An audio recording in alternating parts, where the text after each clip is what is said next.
Hello everyone. So welcome to economics class of CMA Foundation. So first, we will understand what is there in your syllabus, and then we will start with the first chapter. So this is for CMA Foundation. If you see, this paper is divided into two sections. So the first section is your economics, that is fundamentals of business economics, and then the second section would be fundamentals of management. So I will be handling fundamentals of business economics for you all. So in this fundamentals of business economics, that is your section A, we will understand what are the, first we will understand what is there, what are the chapters which are there in your syllabus, and then we will move on to the first chapter. Okay, so the first module or first chapter is called as basic concepts. Okay, so here we will be learning about what is economics, what are the definitions, so and central economic problems, then theory of production, theory of cost, demand, supply. So all these things we will be learning the fundamentals in your first module or the first chapter, that is basic concepts. So coming to the second chapter, that is second module or second chapter, it is forms of market. So regarding the various forms of market, so you would have heard of perfect competition, monopoly, monopolistic, oligopoly. So that means how many sellers are there in a market. Depending on that, we will say whether it is a monopoly market, monopolistic market, perfect competition, what kind of competition, what kind of market we are surviving in. In order to understand that, we need to understand the forms of market. Then coming to the third module or the third chapter, it is money and banking. So we will be learning about how a bank functions. So what is money, its types, features, functions, then banking, about commercial bank, central bank, RBI, all these things we will be understanding in the third chapter or the third module. Then coming to the fourth one, that is the fourth module, it is economic and business environment.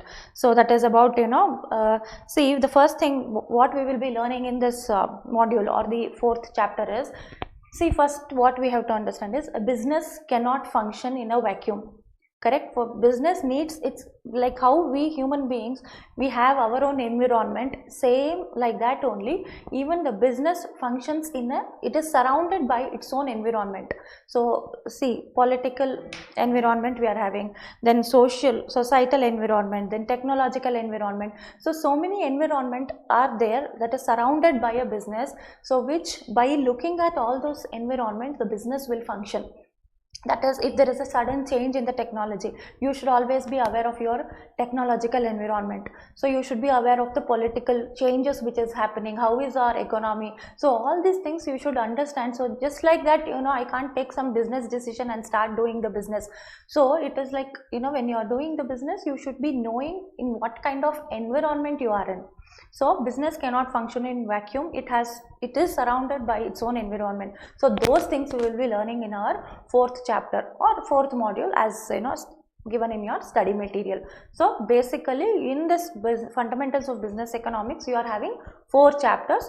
So first one is basics, then we have market, then we have banking, money, and then we have business environment, economic environment and business economic and business environment. So these things we will be learning, and I will be handling section A, that is business economics part for you all. So with this introduction, we will start with the fundamentals of business economics, first chapter or the first module, that is basic concepts.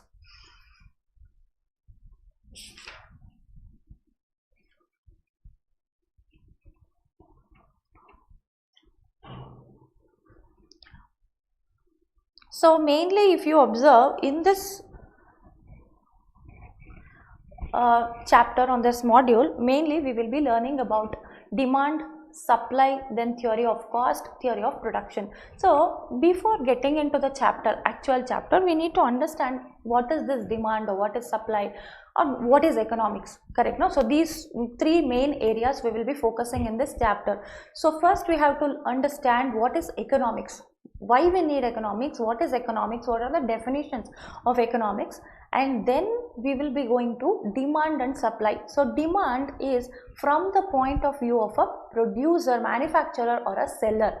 Correct? No? So now I have manufactured this pen. Okay, this pen, I should be knowing what is the demand. See, simply if I manufacture 1000 units of pens and keep it, nobody is there to buy, then what will happen to my stock, what will happen to my investment?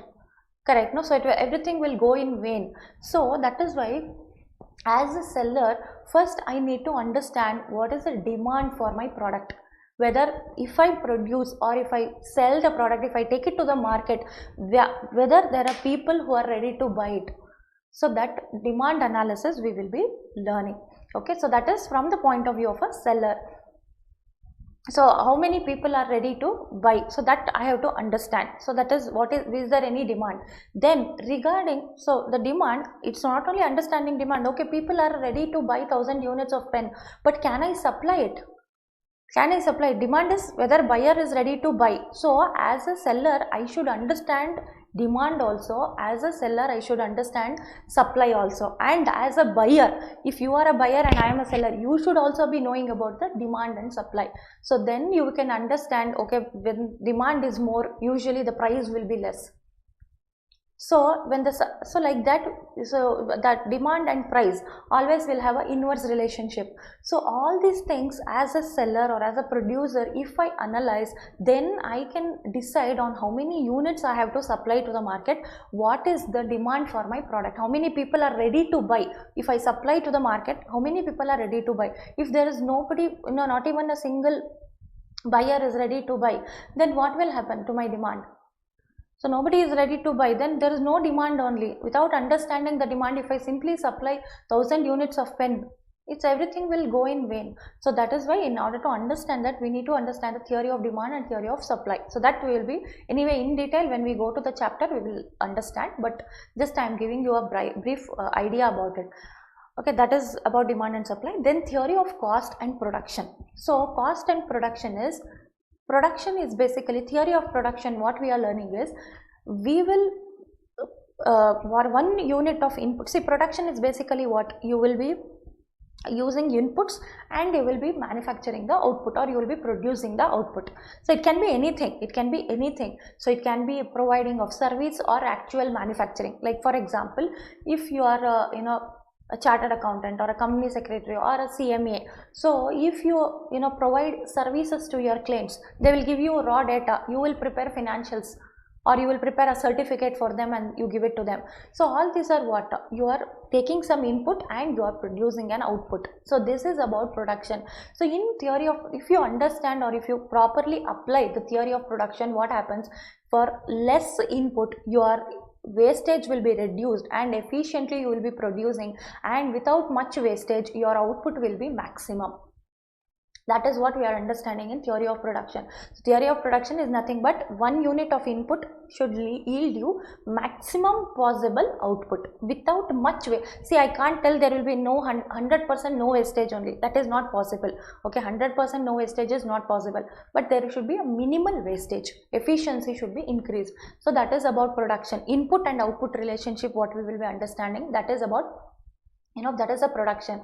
And then theory of cost. Cost is related to how much, because see, simply without analyzing my cost, simply I will manufacture something, I'll produce some pen or some laptops, and I have incurred like crores of together cost, and tomorrow when I sell it in the market, I am getting in thousands. And what is the use of doing the business? Correct, no? So I am not earning anything, rather instead of earning something, I am losing. So this should not happen. So if you understand the theory of cost, you will understand in producing a product or a rendering of a service, whatever, how much cost is involved.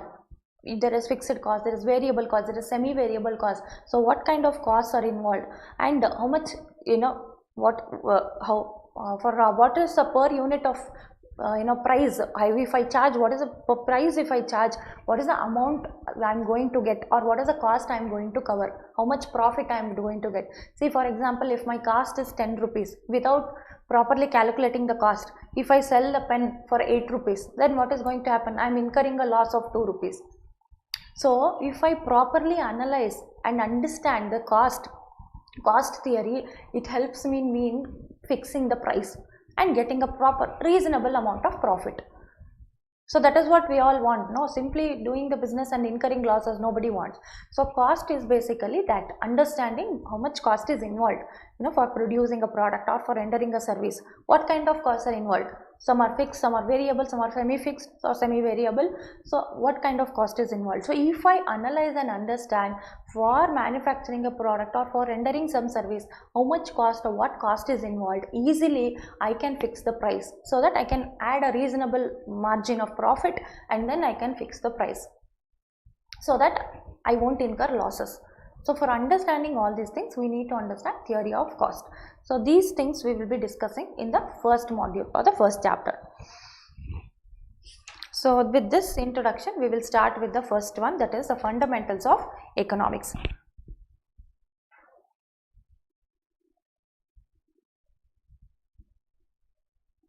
So now first one, what we have to understand is what is economics. See, before getting into what is given in your study material, first thing what we have to understand is why we need economics. What is the reason why we have to study economics?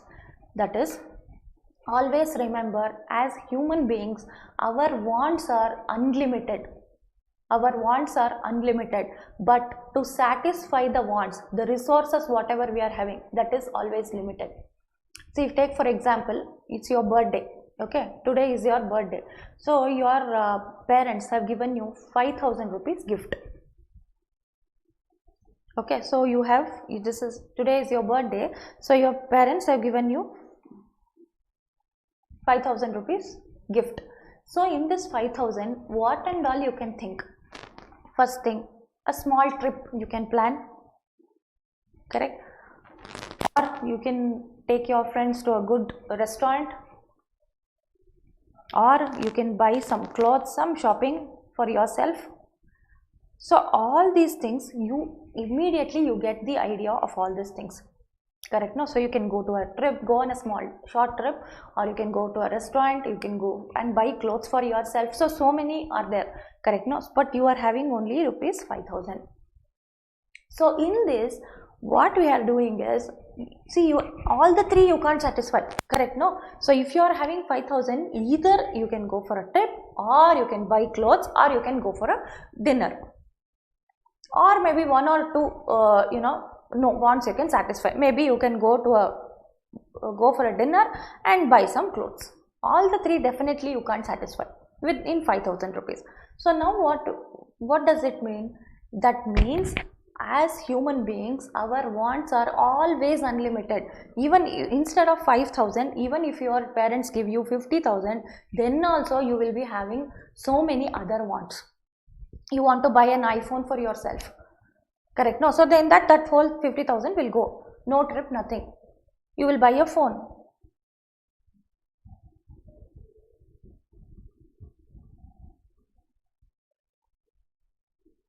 So you will buy a phone.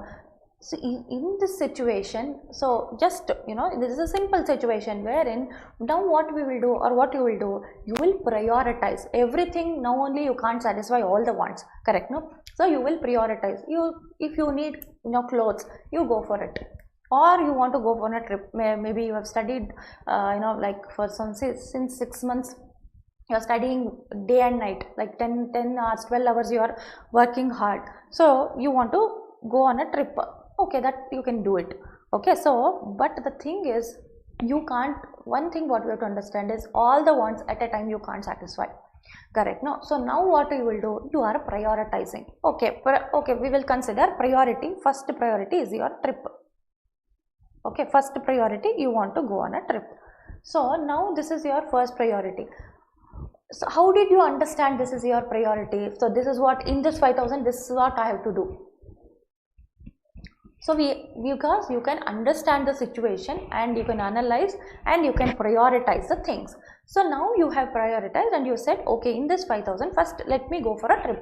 After that, in the next birthday or something, we will think about other needs or other wants later. So this is what is your planning, because your resource, that is the money what you are having, that is limited. Money is limited, but the resource is limited, but the wants are unlimited. So the same concept our economics will teach us. So at the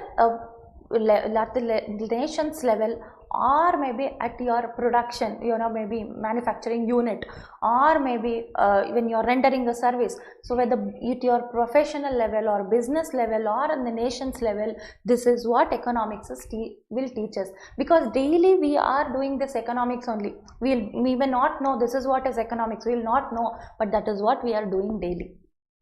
Correct? Now daily we have limited resources. Daily we will think, okay, first we will do this, first we will spend on this, and later we will think of the other things.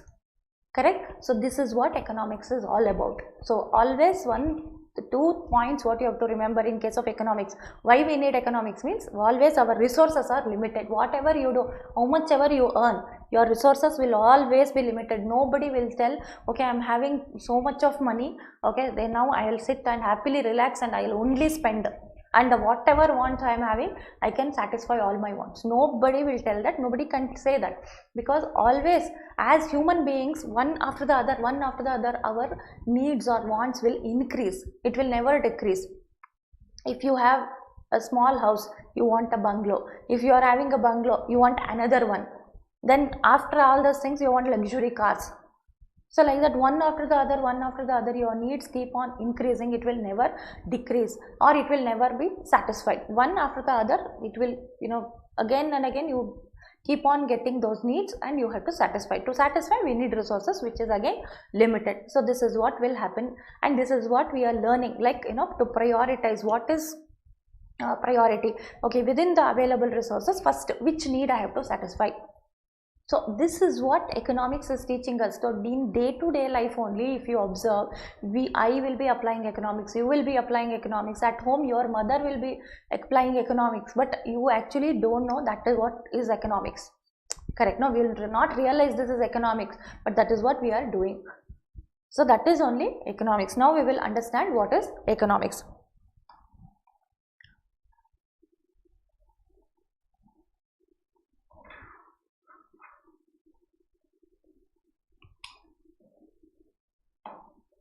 Okay, so economics is one of the social sciences. It explains about the economic activities of a man.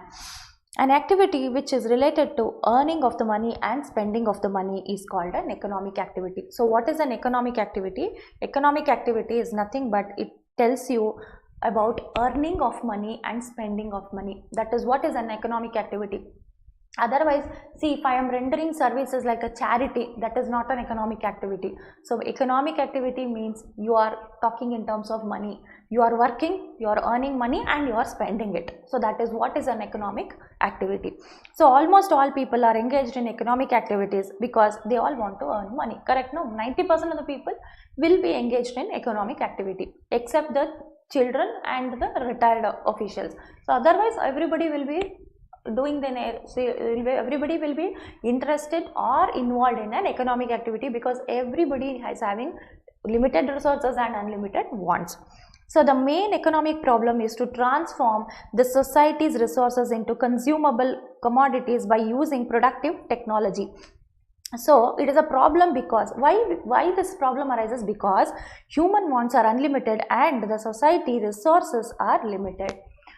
So basically what we are doing, we are understanding the society, okay, what needs they are having. According to that, I will produce something and I will give it to the society. They will, they will earn, they will buy. So this is how the cycle goes on and on and on. So all these things, why I need to use societal resources and why I need to produce something or render the service, all these things why we have to do, because as I already mentioned, human wants are always unlimited, but the resources available are limited. See, just imagine there is no exchange value, there is nothing called as money. Okay, whatever you want, everything is available in nature, like water, air. For air, nobody is giving money. Correct? No. So, if for like water or air, if everything is available in nature, you need not spend even a single rupee. Whatever you want, it is available. Then why do you want to learn economics? Just think the other way around. Human wants are limited, but the resources are unlimited. In that case, we don't want economics only. Why we need to prioritize things? Why we need to tell, okay, this one after the other we have to spend? Nothing. All these things are not required. Whatever you want, the moment you think it is available, you go and buy it. then we don't want economics. Economics is all about, learning, prioritizing things and spending properly. So all these things, why it will arise, why we need economics is basically as human beings, our wants are unlimited and available resources are limited. That is why all this, we need to learn. Otherwise, economics is not required only. So it is a problem because human wants are unlimited and the society's resources are limited.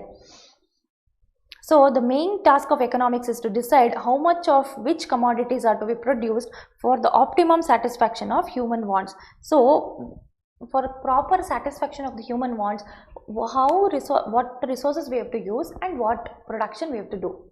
What is that we have to manufacture, how to satisfy the human wants.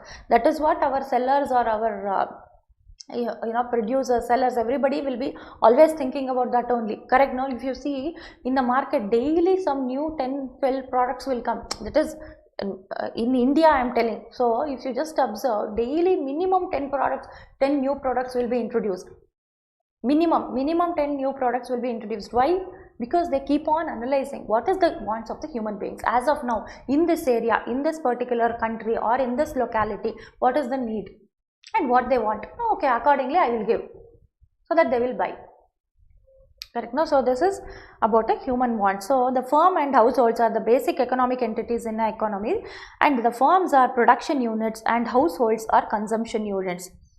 See, there is two things. One is called as production units and one is consumption. So production and consumption means, production units are the firms. That is, firm means the the production units. The production units or the firms means it is the like the sellers. Okay, who are ready to give the products to the buyers. So they are the production units. That part of the society is a production unit, that those who are ready to satisfy our wants. So we go and buy and consume those products. No, so we are the households, we are called as consumption units. See, if there are only production units, then there is no economic activity. Everybody is producing, nobody is there to buy. Then where is the economic activity? Correct? No, there is no economic activity, and everybody is consumer only, nobody is there to produce. Then where is economic activity? So to balance the economy or to properly carry out the economic activity, both are equally important. Producers are also required, consumers are also required. Without producers, consumers can't do anything. Without consumers, producers can't achieve anything. So they are called as production units and consumption units. So these firms buy different factors of production such as machine, labor, raw materials, etc., and produce and sell different types of products and services. So the main aim of these firms is to maximize their profit. So mainly production units, what is their main aim is what? They are to maximize the profit. That means, see, now I think I am a producer, I am a production unit. Okay, now I am getting 10 rupees for a product. Okay, I am getting 10 rupees for a product. So my aim is always, what will be my aim? Okay, assume 8 rupees is my cost of production. So 8 rupees is my cost. Okay, so now my profit is rupees 2. Okay, per unit profit is rupees 2. So now what I will be thinking, always what I will be thinking is how to increase this. 2 rupees I want to make it as 3, 3 I want to make it as 4. Correct? No, so I will never be satisfied with whatever profit I have. I always want to increase. So what I will do, I will try to bring in new techniques of manufacturing, some new advanced machinery I will buy, or maybe I will employ more and more skilled laborers. So all these things I'll do, and I will try to always maximize my profit. So that is what they say. So what we do as a production unit, we will use men, machinery, raw materials, etc. Correct? No, so to produce, it is not just if I have one big machinery, that itself is not sufficient. To operate, I need men, people I need to employ, and I need raw materials to convert the raw materials into finished product. First I need raw materials. No? So raw materials are required, machinery is required, people are required. So if all these things are present, then I can manufacture the goods and give it to the society. So those consumption units, that is the households, they will buy, they will consume my product. As an as long as they keep on buying my products, I keep on getting my profit. And I also try to improvise my technique or improvise my quality of the product, so that I want to increase the profit, maximize the profit. So mainly my aim is what? Maximizing the profit. So the households, what they do, on the other hand, they try to maximize their satisfaction from their consumption of the goods produced by the firm. So we are not simply as a consumption units, we are not simply consuming, we want to increase our satisfaction. Correct? No, we always search for a good product. So goods, more and more satisfaction if we get, we go for those kind of products only. Correct? No, this month I will buy some, I will buy a pen. So pen what I bought this month, I am not that satisfied. Maybe I will go for a good, better quality pen, so that I am more and more satisfied. So as consumption units or consumers, we go for more maximizing our satisfaction. So what you have to understand here is,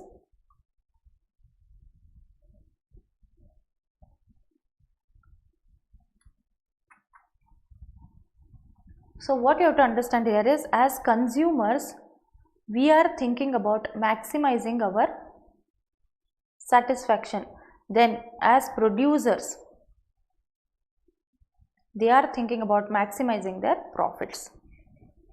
So these are the 2 points of view. Okay, next we will go to subject matter of economics. So this is about just an introduction kind of. So now we will see subject matter of economics. So in economics, a want is something that is desired, but all desires are not economic wants. See this, while teaching, what I will do is, I'll just read out the important lines from your textbook, so that you will also be you can correlate with what I am explaining. So you can keep your textbook open and you can watch this class, so that I will read out and then I will explain. So if I go on explaining, you can't correlate with the book. So what I will do, the important lines, everything I will not read, but important ones I will read, and then I will start explaining. So if next thing is, in economics, a want is something that is desired, but all desires are not economic wants. So the desires which are achievable and they are covered by purchasing power are economic wants. See, this is important, purchasing power. So now we need to understand the term want in economics. Want according to economics I am talking about. Okay, want in terms of economics. So what is this want in terms of economics? See, we all know want means what? Something which we desire to achieve, or something which we want to get it. So that is a want. In economics, everybody will have hundreds and thousands of desires. Correct? No, I will have thousands of desires, you will have of desires, but economics will not recognize all those desires as wants. Why? Because in economics, want means something which you can achieve. That is, see, if you are earning 1 lakh rupees per month, okay, 1 lakh rupees if you are earning per month, you can have a want, like I want to buy an iPhone in the next month, or next 6 months I want to buy an iPhone. This kind of want you can have, because it is certainly it is achievable. If not today, next month definitely you can buy. Or you want to buy a car, okay, that is achievable. Or you want to buy a house, yeah, then you can go for a housing loan and you can buy that also. That means you are having that purchasing power, because you are working, you are earning, and you can do it. That is certainly it is achievable. So this is what is called as a want. But if I have a desire to go to space or moon, that is not achievable. Correct? No, so I have no knowledge about it. Simply it is just my desire, that's all, which I can't achieve financially, physically. I don't have any kind of knowledge, and we can't afford also. So now this want which I cannot achieve is not considered in economics. The want which can only be achieved, the wants which are achievable, that means you have desire also and you have the purchasing power also. If you want, you can do it. So those kind of wants are only wants in economics. So in economics, something which you are, which you yourself doubt that I can't do it, those kind of desires will not be considered as wants in economics, like going to space or going to moon, or like one day I want to become like Ambani. See, you want to become rich, fine, but you set the standard which is achievable. So something like this. Okay, see, I'm not telling nobody can, you can't achieve that standard, but I'm just giving you an example. So if you have a desire, if you have a want, that should be somewhat achievable. You should have the purchasing power. See, if you want to buy a car, okay, you want to buy a house, okay, you can buy. If you want to buy a phone, if you are earning that much of income, definitely you can buy. But if you want to go to moon, something which is not achievable for everybody, correct? No, so now that is cannot be achieved, and something which cannot be achieved will not be considered as want in economics. Economics will not recognize those kind of wants. Okay, it will tell no, I will not recognize, because only the thing which you can achieve, only those will be considered. Something which is not achievable, where you don't have the power only to purchase, simply I am having a desire. See, for example, I am having 100 rupees in my bank account, I want to buy an Audi car. That is definitely not possible. So now that is not a want, it is just my desire. Economics will not recognize at all. Economics will not recognize that. So that is want is a, so that is the want according to economics. So want is a starting point of an economic activity, correct? No, whatever economic activity you can think of, first starting point is want only. If there is no want and if there is no purchasing power, then that economic activity will not start only. So first thing starting of any economic activity you take, that starts from want only. Want which is achievable, okay, a desire which is achievable is a want in economics. Otherwise it is not a want, not desire, nothing. Economics will not recognize. So what happens when you have a want? It will lead to efforts, correct? Want, when you are having a want, it will lead to efforts, and effort leads to satisfaction. So want is the see, first now I am assume I am earning 1 lakh rupees per month. Now I have a want that I want to buy a car, a luxury car, which is achievable. So what I will do, I will put more and more efforts so that I will earn more, correct? When I start earning more, maybe something which I was supposed to achieve in 6 months, I will do it in 3 months only. So from the want we start putting the efforts. From the efforts we get the satisfaction. So I get money. When I put more and more efforts, I get more money. When I get money, I'll go and buy whatever I want, and I am satisfied. So whatever economic activity you take, that first starts from want.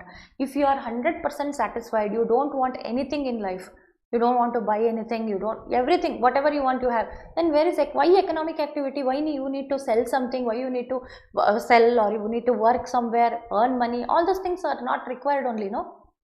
So want is the starting point. So that you have to remember. So this is a subject matter of economics, and the subject matter of economics is divided into 4 parts. So we will see what are the subject matter of economics. See, mainly it is divided into 4 parts, but we have 7 points which is given. Subject matter, how economics is divided. First one is production, then we have techniques and technology, then we have exchange, distribution, value, price and consumption. So mainly 4 parts is production, then exchange, then distribution, then consumption. So these are the main 4 parts, but they have given it in 7 different points. So we will see one by one. So subject matter of economics means it consists of all these things: production, technology, distribution, exchange, distribution, value, price and consumption.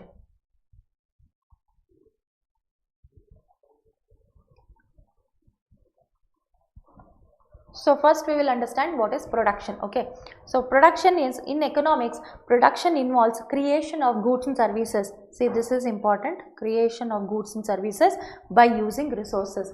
See, by using some resources you are creating goods and services. So what is that you are creating? See, so for example, first you manufacturing of maybe a pen. Okay, you are manufacturing a pen. So for that you need raw materials, you need people, you need required some decent machinery, and you need money, that is your investment. So you are using all these things and you are manufacturing or producing a pen. Okay, so next, when it comes to rendering of services, correct? No, services also you can render, like for example, if you are a professional, you are a lawyer, so you are working, now you are a lawyer, so you've got a case, a client comes to you and he tells you, explains you about the case, so day and night you sit, work hard, and you prepare for your arguments and you argue and you win the case. So this is, you are providing a service. So something you are, converting something, an input into output, or you are rendering a service. Rendering a service means, see for example, you are a doctor, take the example of a doctor. What a doctor does, so first when a person, any patient is admitted to the hospital, he is a patient, so the doctor will daily, he will give him treatment like for 3 days or 5 days depending on the illness. So after 5 days the patient will be discharged from the hospital, that means from illness he becomes a healthy person. So if the doctor charges money, that becomes a production only. So production, in economics, the moment I say production, don't get confused thinking that production is always converting input into output. So it need not be. So production involves producing of goods as well as services. So doctor is a good example. So ill person walks into the hospital and he goes out as a healthy person. This is a production, this is rendering of services. So production means something you are, adding value to it, or maybe you get a raw data as a professional and you convert it into financial statements and give to your clients, or you convert it into some certificate and give it to your clients. So all this is rendering of services, or you are a developer of an app. So all these are production only. So production is basically you are adding value to a product, or you are adding value to a resource so that you are getting money out of it. That's all. That is a production in economics. So you need not worry about services, whether service is a production, whether only actual production is a production. Everything is production only. So by doing something you are adding value, and for that you are getting money. That's all. That is a production. So you are using some resources, you are adding value to your inputs, and you are getting money for it. So output is something which is changed. Input was a raw data, you are changing it into a certificate. Yes, input was an ill person, you have given him medicines, he has become a healthy person. That is production. For that you are getting money. That's all. So you need not worry. So available resources you use. Like if you are a doctor, you use medicines, you use required, whatever treatment, like for some scanning or X-ray. So all these things, resources you use, and you give the treatment, and then you send a healthy person. So he walks in as a ill person, and now he goes as a healthy person. That's all. So that is a production. So it is a process to change the raw materials into final or finished goods. So it is nothing but creation of utility. So you are creating utility, that's all. That is a production. You are creating some, now I told you, you are adding value. Mainly you are adding value to it. So that itself is a production. So to produce anything, so many factors are essential. So all these factors are classified into 4 things. See, as it is, without using any factors of production, or without taking any of this help, whatever we see now, you can't produce anything. Okay, so land is required. That is, a land means a place. Okay, you think it as a place, that is required. Correct. Now whatever you do, you sit in a place and you do it. So land is required. Then labor. Correct, labor. See, I need not take anyone as employee. Maybe I will only work.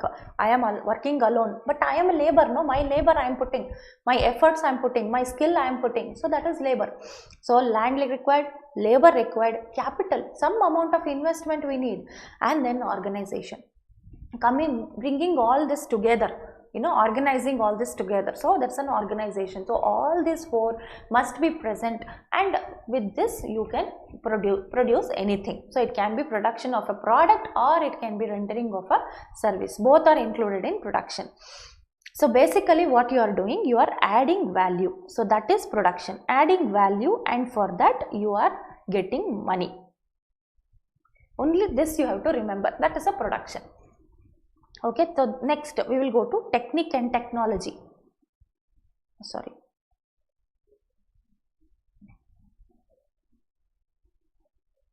Okay, So the next subject matter of economics is technique and technology. So what is this?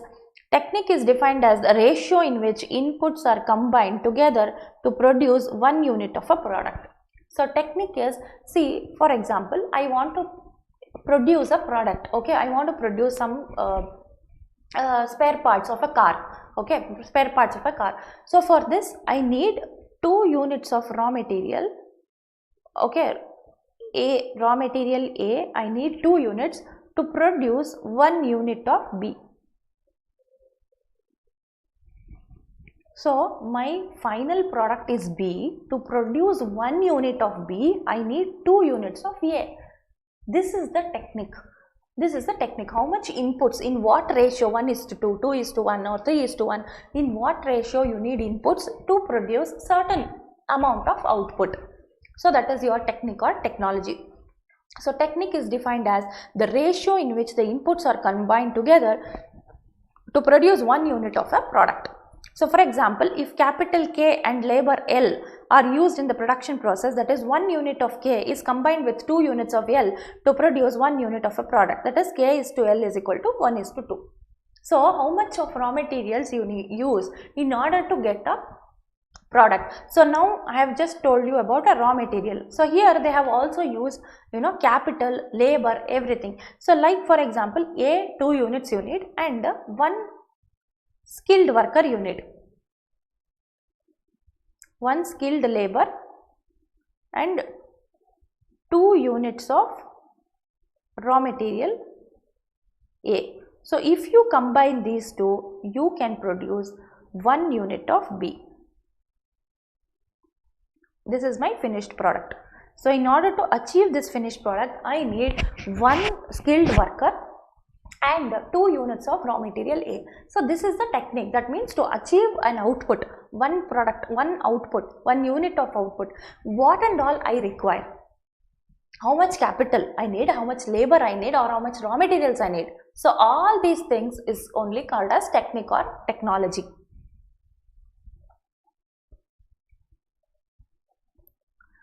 So next one is, we will go to exchange.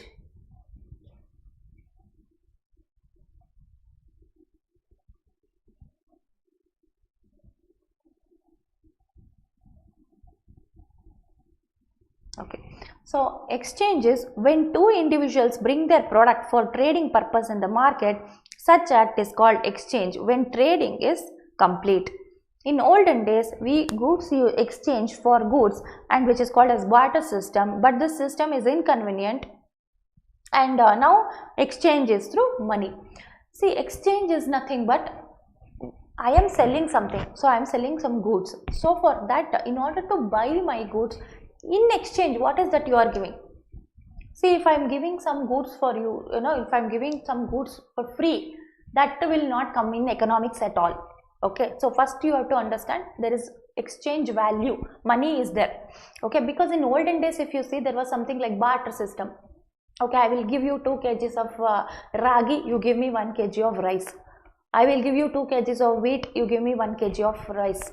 So something like this. So this is barter system, which is not useful now, and I can't say it is not useful, it is not convenient, correct? No, because for we need thousands of product, correct? No, daily there are thousands and lakhs of product that goes to a market for buying and selling purpose. So now for each and every product, if you have to fix a value in a barter system, it is very, very difficult. It is not at all convenient, correct? No, so today I need one a toothpaste, tomorrow I need a soap, day after tomorrow I need something else. So for everything, if you have to exchange with some other thing, means it is very, very difficult for us to fix a price for it, fix a value to it.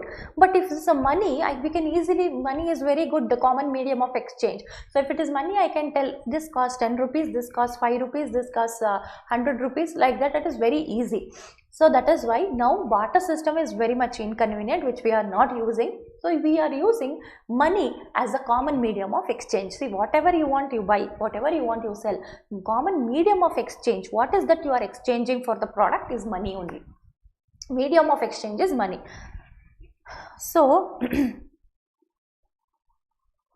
So all these difficulties, we have come out of these difficulties with the introduction of money, and with the introduction of money as a common medium of exchange. So now if you see, money is a common medium of exchange, but before, when we had barter system, it was very difficult and it was very inconvenient, because to fix the value itself is difficult.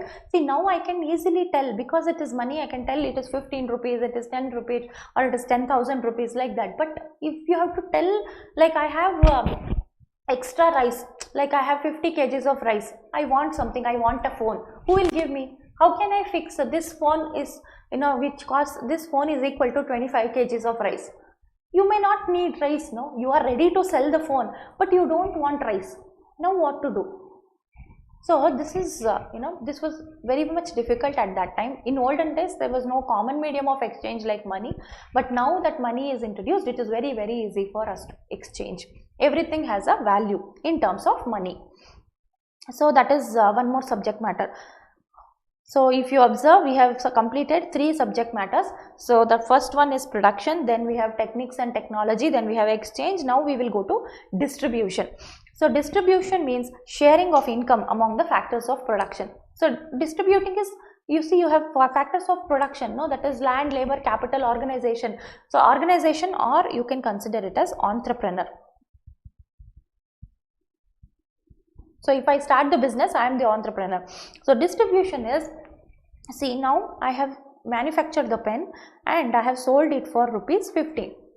Okay, I have manufactured the pen and I have sold it for rupees 15. So now I have to, those who have worked with me, the workers' salary will go like 5 rupees, and the rent, I have taken a land or a building on rent, for that it will go like 4 rupees, and then some other machinery or something which I have taken, for that will go for 2 rupees.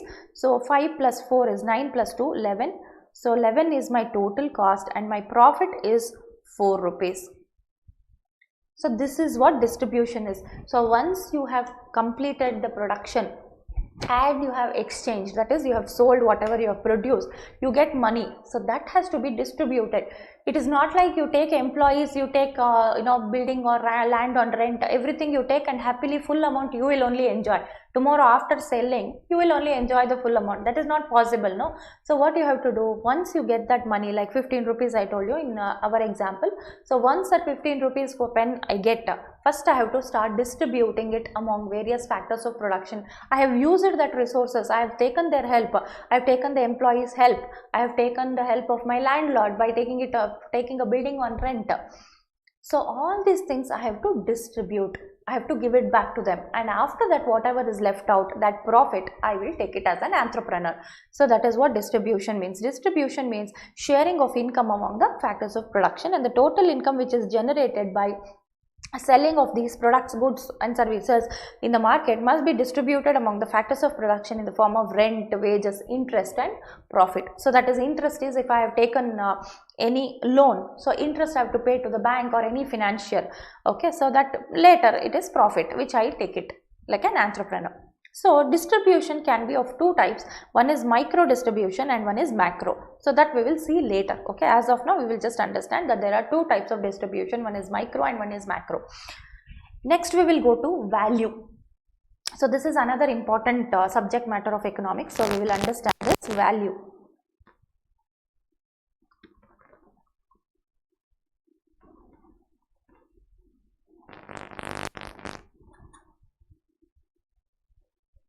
Okay, so value in our economics, if you see, there are 2 types of value, that is use value and exchange value. Okay, use value and exchange value. So now we have to understand what is use value and what is exchange value. First I will read it out and then we will try to understand what it says. Okay, use value is the capacity of want satisfying power of a commodity. Any commodity, what is a want satisfying power? That is its use value. Then it is the utility, or you can call it as utility or want satisfying power. Okay, the use value of water, it's its ability to quench a thirst. Exchange value is the ability to be exchanged for exchange for other commodities. So exchange value is, now we are exchanging in terms of money, no? So this is money. This is utility. Okay, you have to understand like this. Use value is the utility value, exchange value is the money value.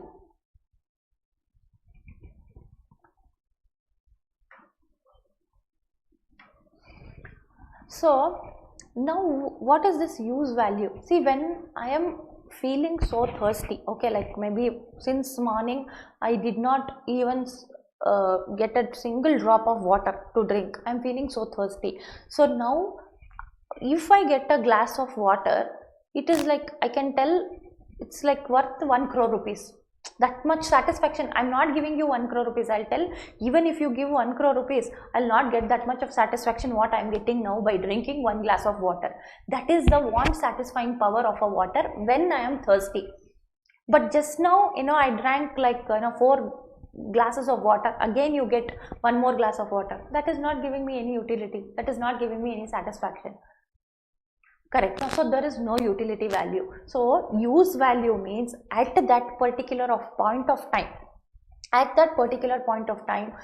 what kind of satisfaction a commodity is giving me, what usefulness or a utility my commodity is giving, that is use value at that particular point of time. So when I am thirsty, if you give me a glass of water, that is like, that use value is huge. But when I'm not thirsty, I'm already having 4 water bottles. On top of that, again 1 more water bottle if you come and keep it, that is not giving me any use value. Okay, so that is use value. That means that how much satisfaction at that particular point of time, what satisfaction it is giving you, that is use value. Next comes the exchange value. Exchange value is the amount what you get, or maybe like for example, now if I sell a pen, I will get 10 rupees, correct? No, that 10 rupees is the exchange value. So if I sell a car, I will get lakhs of together rupees, correct? No, so that is the exchange value. In economics, if you observe, what is important is exchange value. We are not bothered about use value, because for one person only, different points of time use value will be different. Or maybe if you take 2 different people, use value will be different. For same water bottle, if you ask me in the morning when I was thirsty, it was use value was huge. But in the evening when I'm already having 4 water bottles, again if you give me, use value is nothing. Correct. No, so that is why use value, if you see in economics, we will not consider, we will not give much importance to it. That means we will just understand the meaning, but we will not give much importance to it. But exchange value is what we give more importance. So exchange value is how much money in exchange, if you sell the product, what in exchange what you are getting. Okay, if you get more money, that means a product is having more exchange value. If you get less money, it is having less exchange value. Like for example, if I sell a pen, just 10 rupees, with 10 rupees what I can buy maximum a cup of coffee.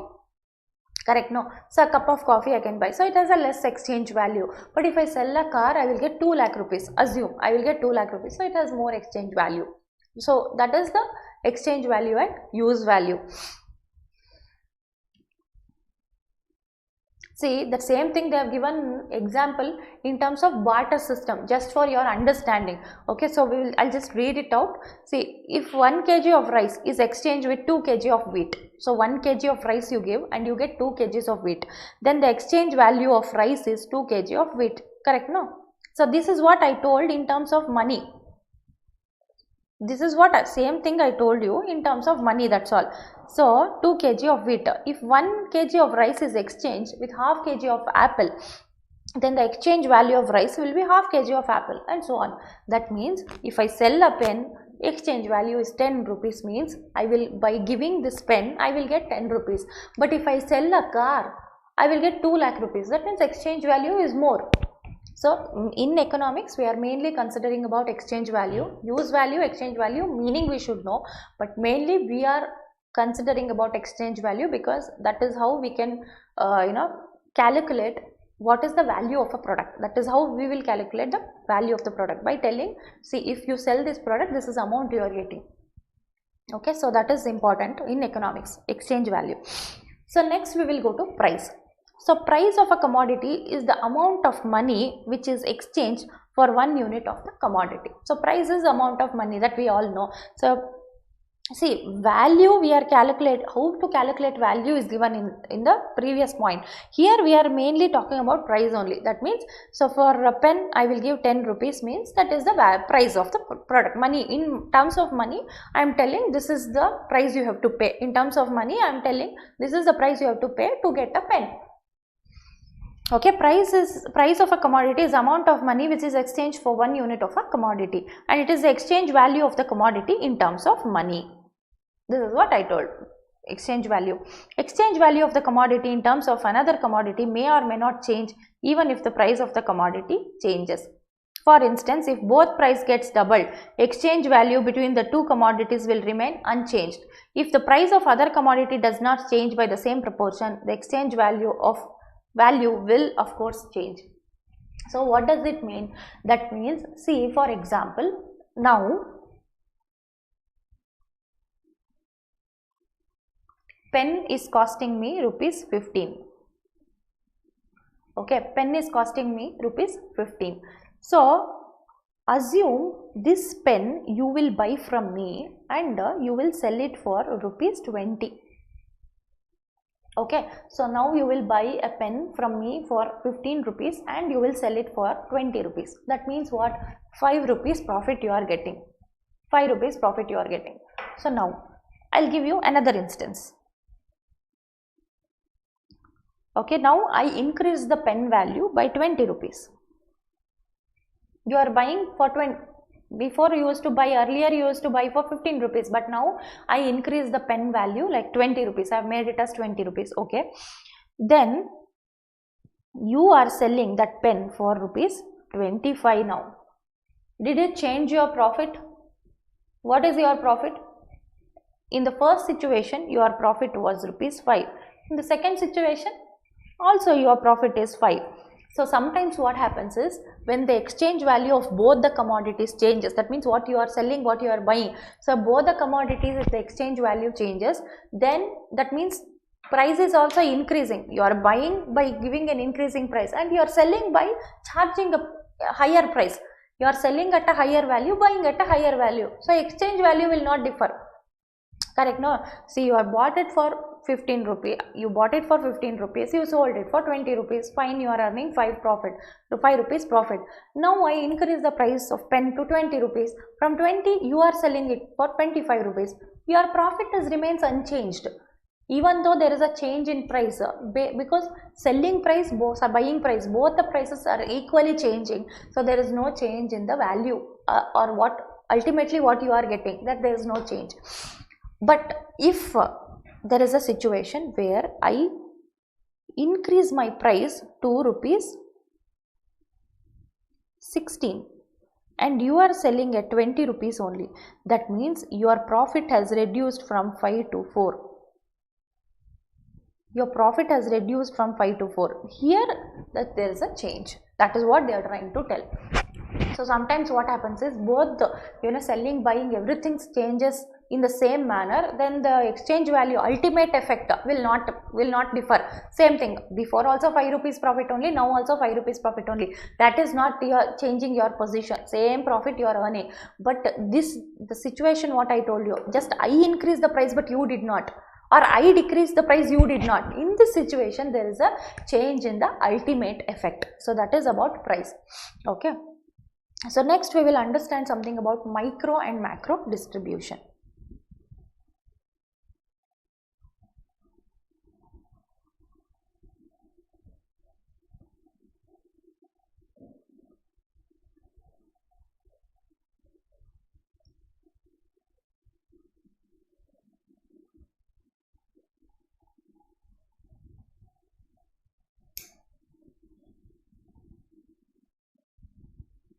Okay, so next, micro distribution. So micro distribution is nothing but, so in pricing only we are understanding two things. Okay, micro distribution and macro distribution. Last one is consumption. Okay, so first we will see micro. Micro distribution means what? In pricing, micro distribution means what? Okay, so micro distribution is nothing but pricing of factors of production. That means it explains how price, that is rent per unit of land, is determined. In the same way, how price per unit of labor, that is wages, or capital, that is interest, that is determined, are discussed in this head. So Ricardian theory of rent, modern theory of rent, different wage theories, interest theories, profit theories, etc. are discussed. So this is nothing but micro distribution means see, now I am manufacturing a pen.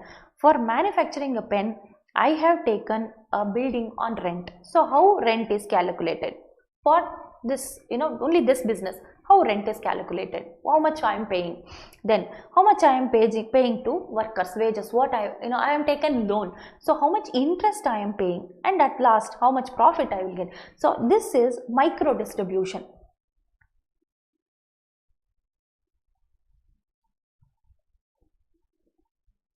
Okay, this is about micro distribution. So that only my business or my manufacturing unit, what is the factors of production, how I am distributing, how much rent I am giving to my landlord, how much wages I am giving to my workers, how much profit I am getting at the end of the day, how much interest I am paying on rent, if I have taken on anything, I have taken on rent or something. So all these things are considered in micro distribution. Micro means only a small area or only one business, okay, related to one business, particular industry, like that. So next we will go to macro distribution. Macro distribution means sharing of the total national income among total factors of production. That means we will come to know that whether income is distributed properly or not properly among the people. That means in micro distribution, we are only thinking about one particular industry or maybe one single manufacturing unit or one business. Okay, that is micro distribution. Okay, I have earned this much money. Okay, see, I have earned this much money, 100 rupees I have got. In that, whether I properly distribute it to everybody. See what happens now, if I earn 100 rupees, properly if I pay 20 rupees wages, 25 rupees rent, 20 rupees to interest, that is on loan, then remaining I will take it as profit, that is fine.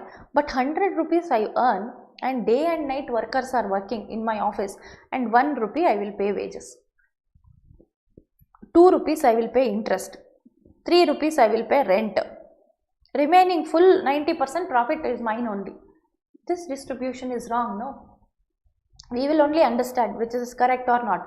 So this is from the point of view of one business, whether the distribution is proper or not. If you want to understand, we will go for a micro distribution. Whether I am properly giving salary to my workers, whether I am properly paying interest on the loan. So all these things you can understand when you go for a micro distribution, that is related to one particular industry or one manufacturing unit, like that. Okay, when you go to macro distribution, same thing, you are trying to understand from the view of the nation. Okay, the whole nation, how much money is earning, total income, national income, what is the total income of the country, in that whether it is properly distributed. Proper distribution, why you need to understand is, otherwise what happens if only if all the profits, assume if all the profits only owners will keep it, okay, only entrepreneurs will keep it, and just they are giving like peanuts to the employees, then what will happen? Then there will be no proper distribution only. Then what will happen? Rich is becoming richer because they are getting more and more profit. 90% profit with the entrepreneurs only 10% income people are getting. So this will constitute to 10% of our population. Only 10% of population, they are rich, they are becoming richer and richer, and these poor people, that is which constitute to 90% of the population, they are becoming poor and poorer. This should not happen.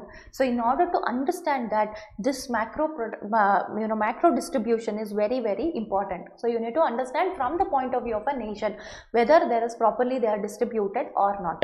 So that is macro distribution. From the point of view of the nation as a whole, we are trying to understand. So modern economists extended the subject matter of economics and they added some other concepts in different dimensions like employment, income, planning and economic development, international trade. So it's not only, you know, distribution of national income, they also modern economists, they also now concentrated in macro distribution or understanding the macro distribution. They also concentrated on employment, income, planning and economic development, international trade. So all these dimensions also we have to understand. So that is what modern economists are extending that macro distribution to various dimensions. Okay, you have to understand about employment in the country. You have to understand about the international trade, how business we are, whether we are getting good business from other countries or not. So whether our economy is developing, whether it's properly planned by the government. So all these things, national income. So proper dimensions our modern economists are telling, and to understand the macro distribution you have to see all these dimensions also. Okay, that is what our modern economists are telling. Next we will go to consumption.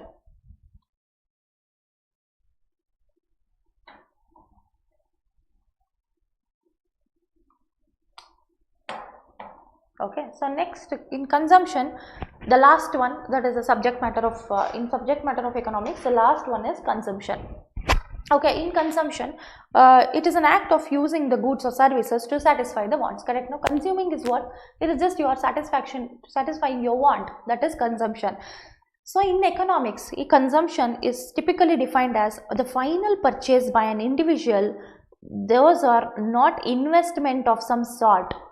This is what is very, very important you have to understand, because consumption as it is, if I tell consumption, everybody will understand, correct? No, we will consume, that is consumption. But in economics, what is consumption is, that is a final consumption is considered as consumption. Okay, so it should not be any investment. That means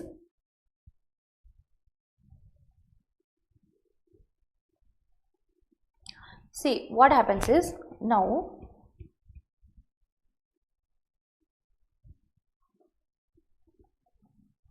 see, now for 15 rupees I bought a pen, and this pen I am writing notes, and I am writing notes, and you completely used that pen. My satisfaction, my want is satisfied. I wanted a pen to write notes, I have bought it and I have used it. That's all. This is what consumption. I am the ultimate person. From this, I am not passing it on to anyone else. So I am the ultimate consumer. I have consumed it. That's it. It's done. This is called as consumption. But if the same 15 rupees pen, if I buy and I am planning to sell it to someone else, like I want to sell it to someone else for 16 rupees, this is an investment. This is not a consumption. So in economics, what we have to understand is, consumption means the final consumption. From that, the utility or satisfaction of the consumer is done. Okay, I wanted this, I consumed it, that's all. So from this I am not going to earn anything, or this I am not reusing it, or I am not remarketing it, again selling it, nothing. I am not earning anything out of it. See, I have 5 lakh rupees, okay, in my account. If I keep a fixed deposit, it is an investment. It is not a consumption. I will be getting interest. That amount is like that only. I am getting more and I am increasing that amount.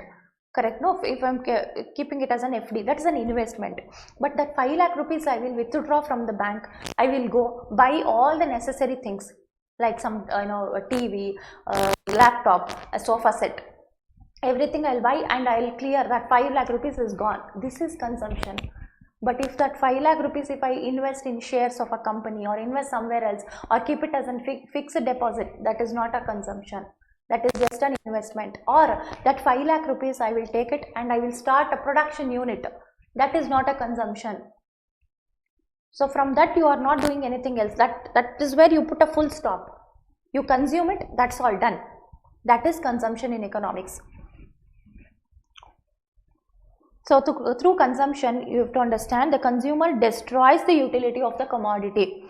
So from once you consume, that commodity loses its value. Your satisfaction also you have got, and the commodity completely loses its value. See, I have bought a pen, assume there is no refill, nothing, just use and throw. I have used it completely, I have used it and I will throw it. This is consumption. But again, if it has some value, I will add value and I will make use of it again, means, or I will sell or do something with that.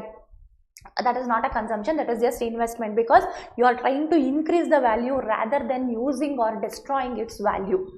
So that is not a consumption. See, if someone buys a house to live in, that should be defined as a consumption. I bought a house, I spent money, I have bought a house, I am only living. I am not going to get any money out of it. I am living it. I am living in that. That's all. So that is consumption. But if anybody buys a house and gives it for rent, then that should be defined as an investment, because you are adding value to it. Your money, your value of that house, you are increasing day by day by getting rent. You are getting money out of it. So that means utility is increasing.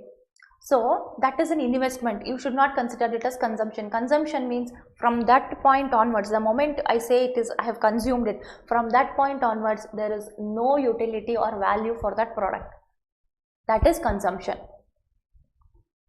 So similarly, if you buy a car to drive, that is a consumption. But if you buy a car to use it as a taxi for a business, that could be considered as an investment.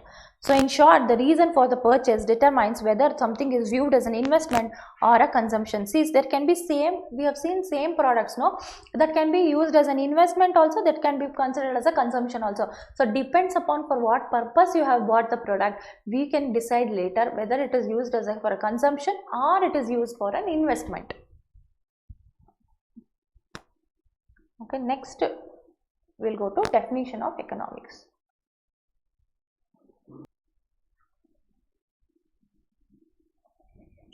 So next we will start with the definitions of economics. See, we have understood the meaning of economics, subject matter of economics. So these things we have understood: consumption, distribution, macro distribution, micro distribution, everything we have understood.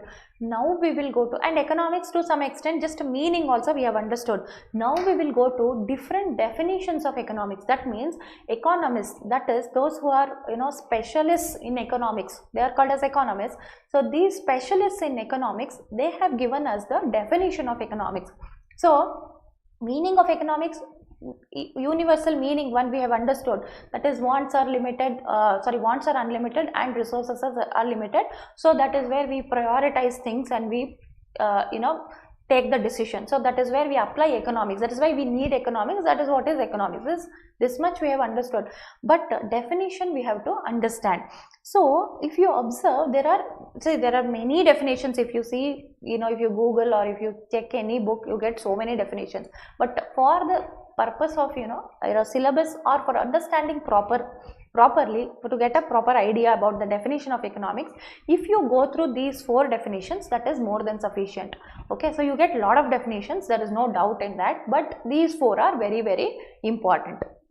So what are those 4 definitions? Who is given those definitions? So we will see first. See, we have 4 definitions. The one is wealth definition, then we have welfare definition, then we have scarcity definition, and then we have growth definition. So these 4 you have to learn. So we will see one by one. First we will go to wealth definition. So wealth definition is given by Adam Smith, who is called as father of economics. So almost all the classical economists followed wealth definition. So if you see in the olden days, everybody, that is classical economists, they followed the wealth definition only. So it is mostly associated with J.B. Say and Adam Smith. So wealth definition means we first get idea. We first understand about Adam Smith. Wealth means it is always we think of Adam Smith only.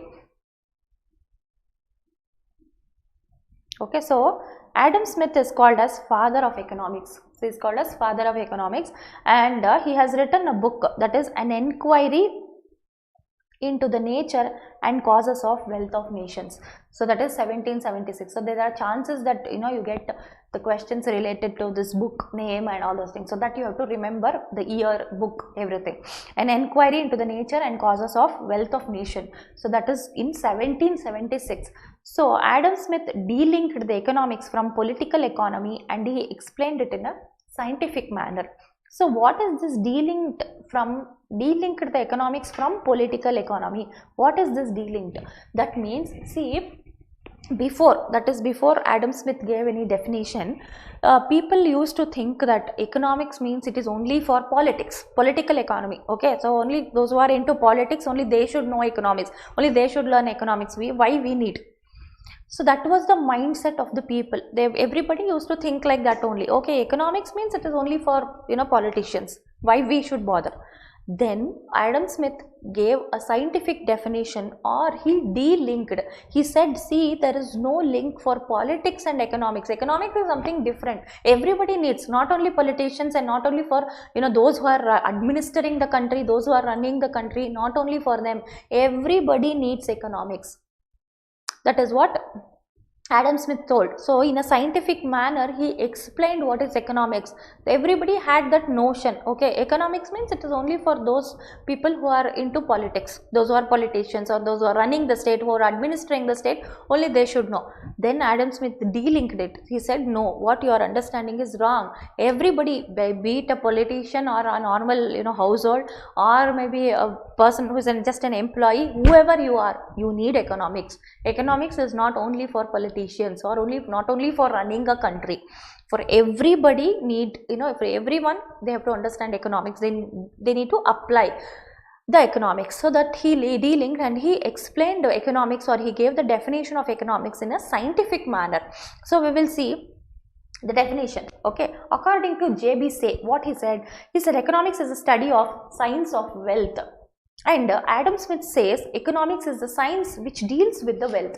So that means if you observe the definition of J.B. Say and Adam Smith, they both talk about wealth. So he says it's a science of wealth. He says it deals with the wealth, science which deals with the wealth. That means economics is all about wealth, according to Adam Smith and J.B. Say. So mainly it is wealth definition is by Adam Smith. We quote Adam Smith definition when it comes to wealth.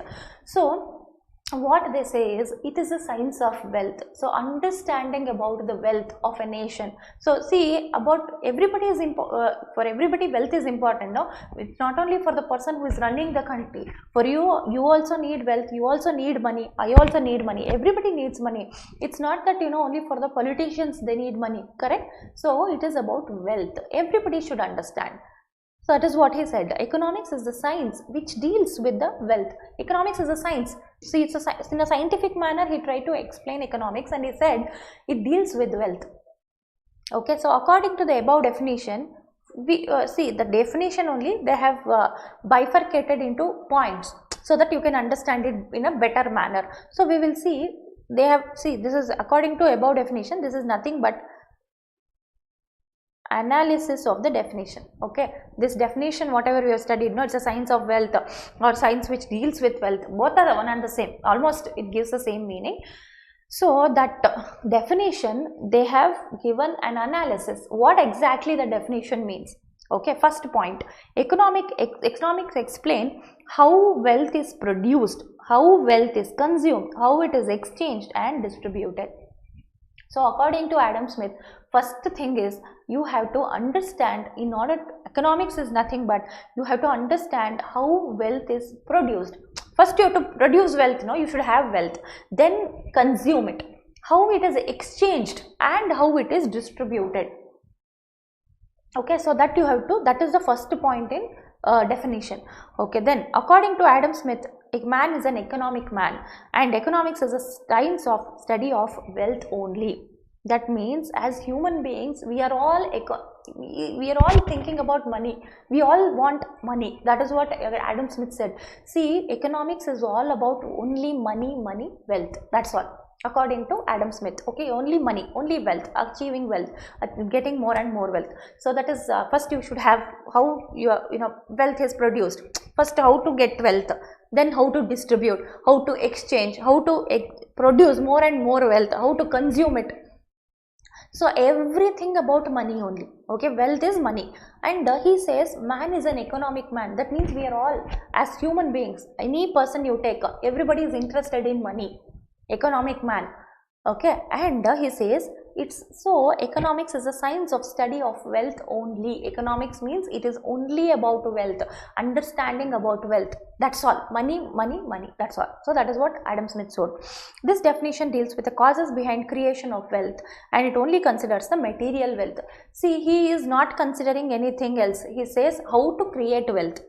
Okay. Then first, how to create wealth. Then how to consume. Okay, you created, you have to consume. No, okay. Then again exchange. Then you distribute. So that means whatever activity you do, whether you are rendering some services or you are working somewhere as an employee, you are working. Okay, or maybe you are having a production or a manufacturing unit, or maybe you are rendering some service, you are a doctor or a lawyer, engineer, whatever, you are rendering some service. Whatever you do, everybody's main achievement or main objective is to earn money. That is what he calls it as wealth. So whether you are an employee in a company, or you are producing something, or you are rendering a service as a professional, whoever you are, whatever you are doing, man is an economic man. You are only concentrating on creating more and more wealth. And obviously you create, you consume, distribute, exchange, all these things is a cycle. But the whole cycle of distribution, creation, exchange, all these things is related only to money. As human beings, we are all interested in money. Economic man means what? Earning more and more economic wealth. That is what we are bothered. That is what we are more worried about. That's all. That is our objective. Economics means that only. Economics means that, and our objective is also that only, according to Adam Smith. And he considers only material wealth. See, material wealth means something like, money, your assets, your immovable property, movable assets. So all these are material wealth. So apart from that, we are having wealth, that is health. Correct? No, you would have heard of this. Health is wealth. Then happiness. All these things are also there. That is also a kind of wealth only. But Adam Smith did not consider all these things. He just said material wealth. How much assets you are having, how you are increasing that wealth, how you are consuming it, how you are producing it. Only about that. So according to Adam Smith, economics is only about wealth, science of wealth. It is study of wealth, understanding about wealth. And what is that you are understanding in economics about wealth? What is that you are understanding about wealth? How to create, how to consume, how to exchange, how to distribute, again how to increase. Same cycle repeats: produce, consume, exchange, distribute. Again produce, consume. So that is what is the cycle, and the whole economics is only about wealth, material wealth, nothing else. He did not concentrate on anything else. So this was not accepted by everybody. So there is a criticism. Okay, there are criticisms about wealth definition. So people said, see, just wealth itself is not the achievement. Correct? No, you are having a lot of money, but there is no happiness, there is no health. What do you do? So economics is not only about the material wealth. So there is some criticism. So we will see the definition. This definition, that is only economics means it is only is equal to, according to Adam Smith, economics means money. Economics means wealth. That's all. Economics means money. So it's not actually that. It's something else. So that is why there is criticism with respect to Adam Smith definition. So we will see the definition was criticized by so many philosophers. So it's not only one or two. Many philosophers said, no, what you are telling, you are giving a wrong message to the society. Economics means wealth, economics means money, means it's wrong. Okay, so this was criticized, and there are Carly, Ruskin, Walras and Dickens and others. So many, many people criticized. In that few names they have given. According to the critics, economics is a decimal science and gospel of mammon, bread and butter science, incompleted science, etc. Wealth is of no use unless it satisfies the human wants.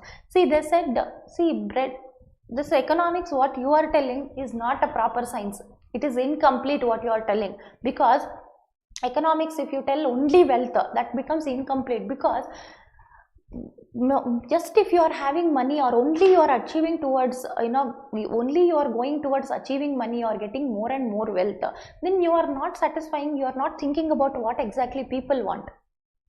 Correct? No, you should also think about human wants.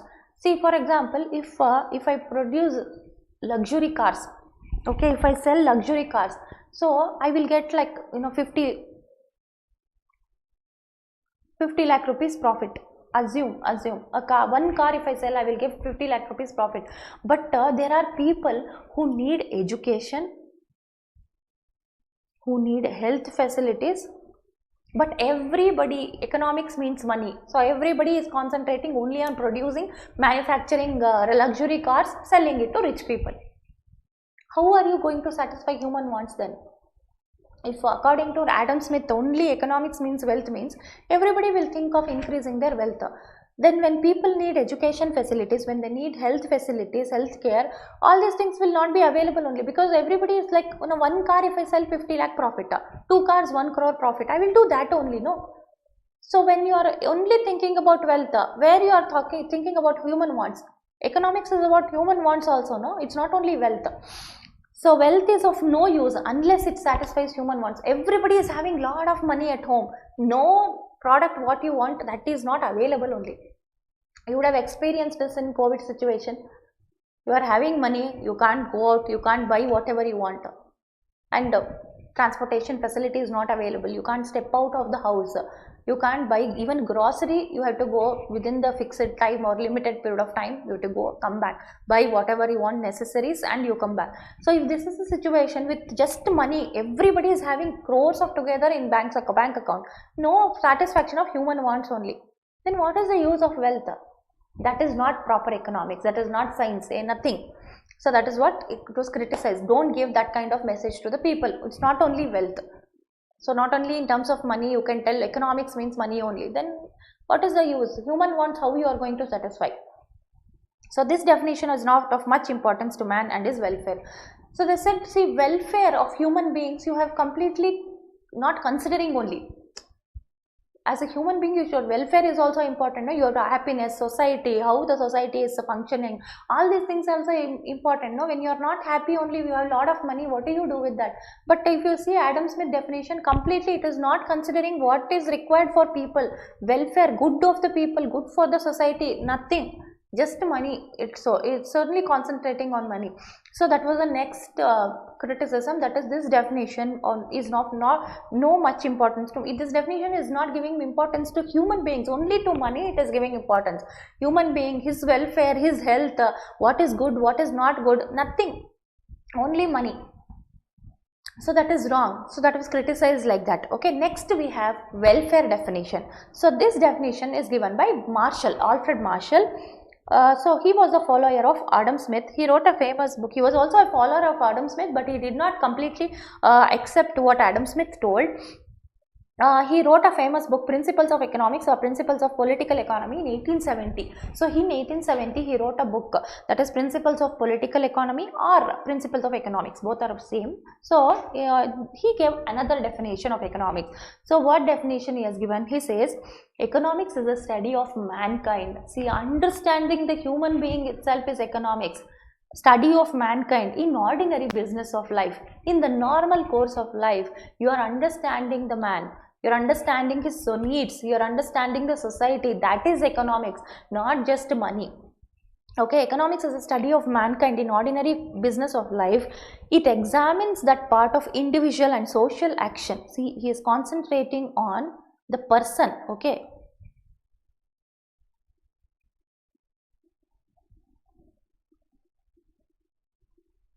one second.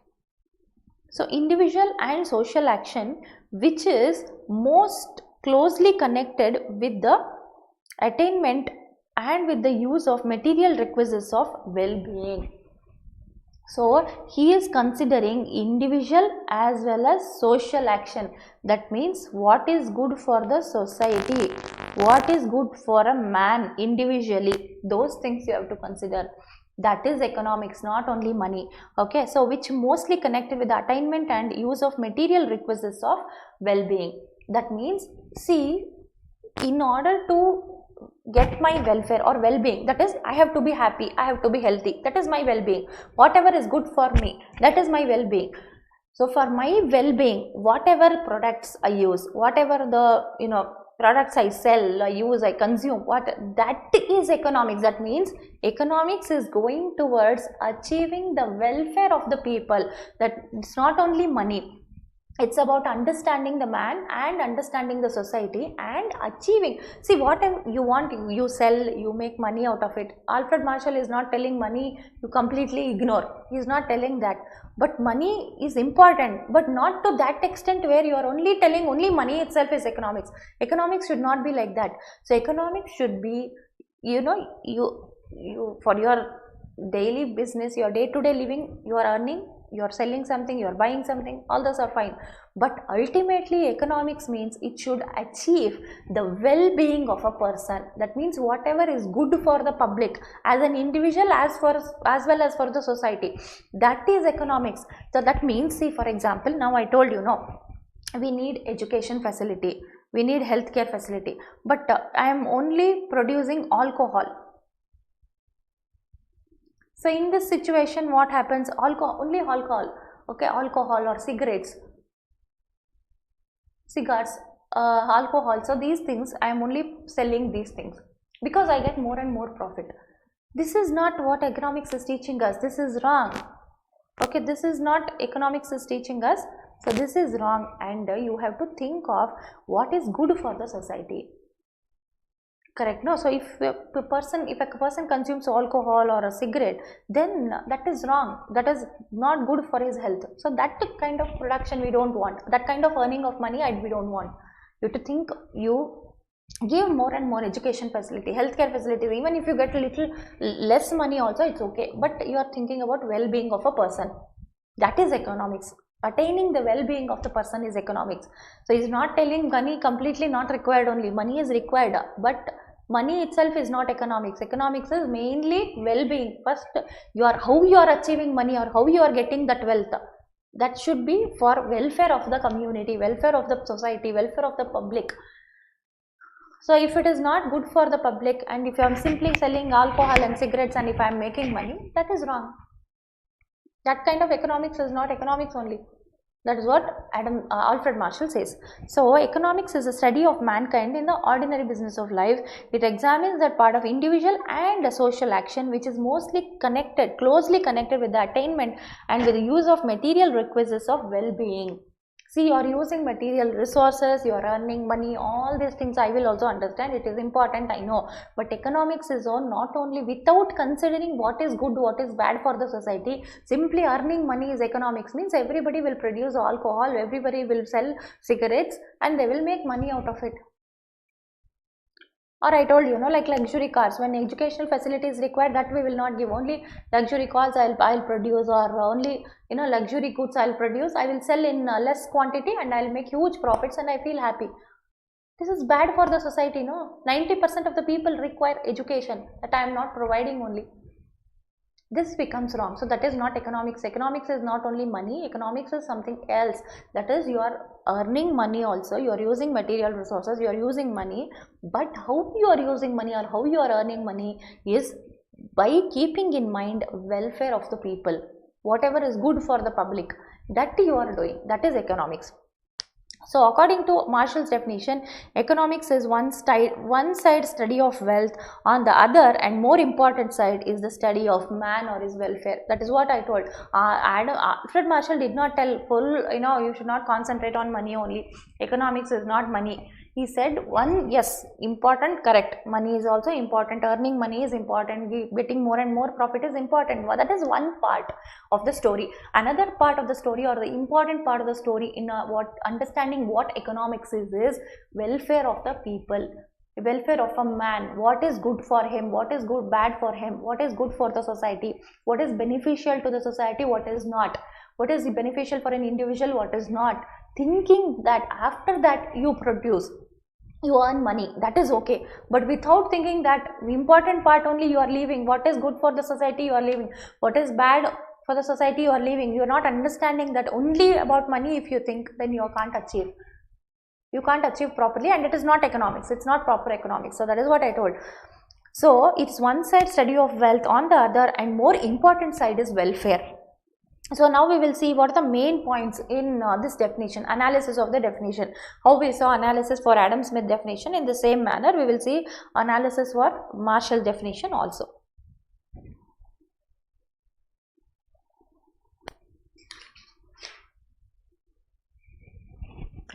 So first point is, according to this definition, economics is a social science. So it is not a pure science, it is a social science. Then according to this definition, goods are classified into two categories, that is material and immaterial.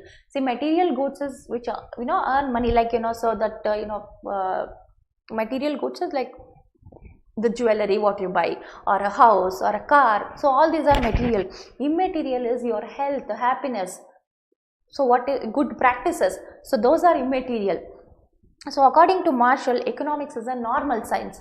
Okay, the top priority is given to man or welfare of man, and second priority is given to wealth.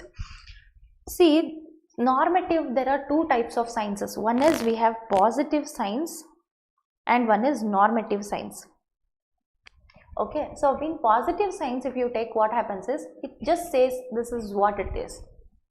2 plus 2 is equal to 4. That's all. You can't change it. Correct? No. So that is what I can see. If you ask me what is 2 plus 2, I can't make it, I can't change it to 5. If you want to make it as 5, that is not possible, because it is just cause and effect. 2 plus 2, 2 into 2 is always 4.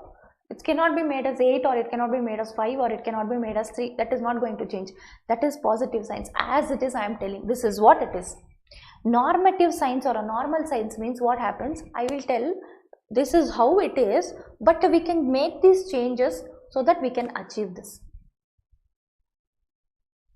I need not accept as it is. Okay, I will tell the changes. I will tell yes, now as of now it is like this, but we will make some changes and we will reach there. That is normal or normative science. So according to Marshall, he says economics is just not understanding exactly whatever is given. No, economics tells us what is good, what is bad, how it has to be, how it is now, how it has to be. Okay, that is economics. So not like what Adam Smith said. So the top priority he has given to welfare of the human being. Okay, after that, wealth, money you can earn later, but first you have to be, your health, your happiness, your welfare is important. That is what Marshall said. Then the Marshall enhanced the status of man from economic to social man. See, if you observe, Adam Smith said man is an economic man. That means you're only, as a human being, only thinking about earning money. No, Marshall said no, he is a social man. He thinks about society. His well-being is important. Correct? No, we are not machineries. We are not machines simply to work like input output. No, it's not like that. We are human beings. We have feelings. We need to understand what is good for us, what is bad for us. So it's a social man.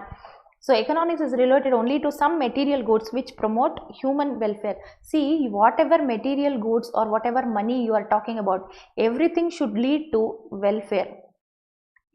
That is economics. If that is not giving welfare, only about money and something, see, I have lot of money, but that money is bad for the health of the people.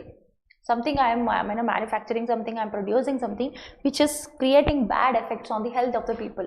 Then that kind of money is, we don't want. That is not economics.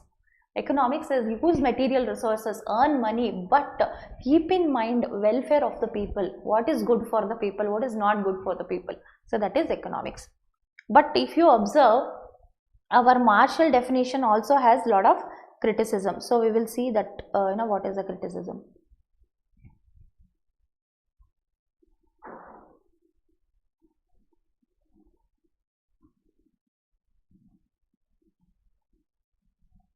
So criticisms, the first one is, this criticism is given by Lionel Robbins. Okay, so what are the grounds on which he has criticized? First one is, according to Robbins, welfare definition is an incomplete. So he says it's not complete only. Okay, according to Robbins, economics must be neutral between the ends. So what is neutral between the ends? Neutral between the ends means you should think of scarcity. That means you see always our resources, if you observe, it is limited, and our wants always it is unlimited. Correct. No, so our wants are always unlimited and resources are limited. So if you are only thinking about, you know, welfare, or you are thinking about wealth, but you are not talking about any limitation, there is limitation, no, there is scarcity, that you are not talking about it. They are not talking about it. How, what are the things which you can achieve at the end, what you can reach, what you cannot reach. So you can't, you're not telling that, you're not talking about that. You're only telling about welfare. Okay, welfare is fine, wealth is fine, everything is fine, but you should also talk about scarcity. No, that is incomplete. You're not talking about that. Wants are always unlimited. As human beings, our wants are always unlimited. Everything you can't satisfy with the limited resources. Say if you are having unlimited money, so you need not have any money in bank account. Simply you go to ATM, you can withdraw any money, any amount of money.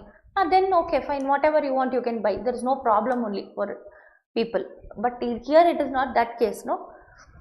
So here, as the resources are limited, economics should also talk about it. Economics should think, economics means it is also talking about unlimited wants and limited resources, but no definition is talking about that.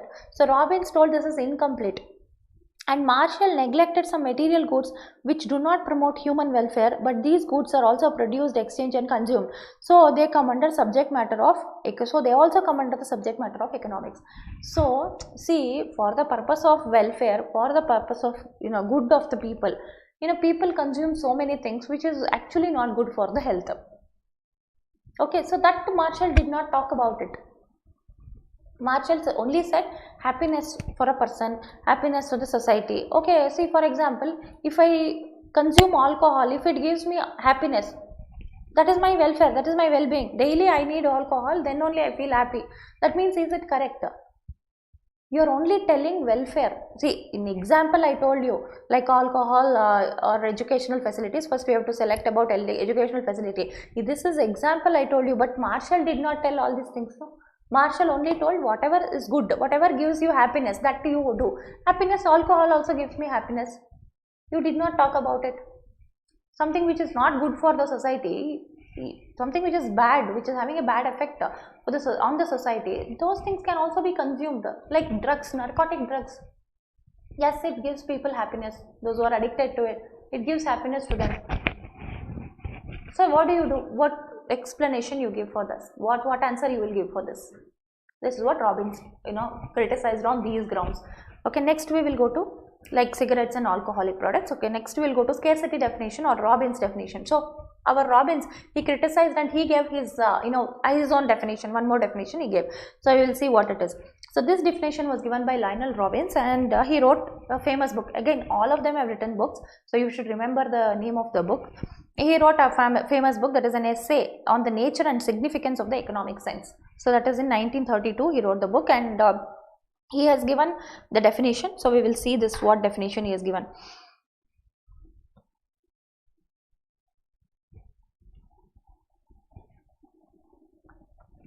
So economics is a science which studies human behavior as a relation between ends and scarce means which have alternative uses. See, he has told about all these things. So what is that? First, it studies human behavior. Okay. Then, as a relation between ends and scarce means which have alternative uses.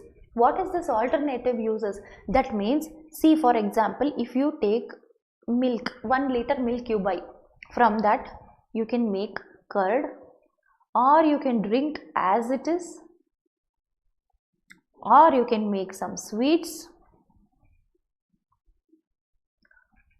or so many other uses, just 3 uses I have written, but apart from that so many other uses are there.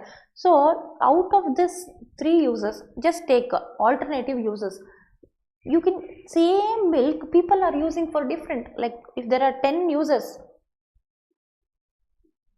okay, people are using it for all the 10 uses, only one product, that is milk. Now economics will also tell you like what is that you want to achieve. When first thing is wants are unlimited, you have unlimited wants and resources are limited.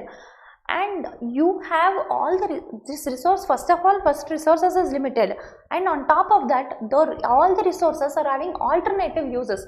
So milk, some people want to drink it as it is. Same milk, some people want to make it as a sweet, make it sweet out of it, or some people want to make it as a curd. So same product has our alternative uses. So economics should tell you choice. It should make you understand, prioritize the things and choose what exactly at this point of time what you need.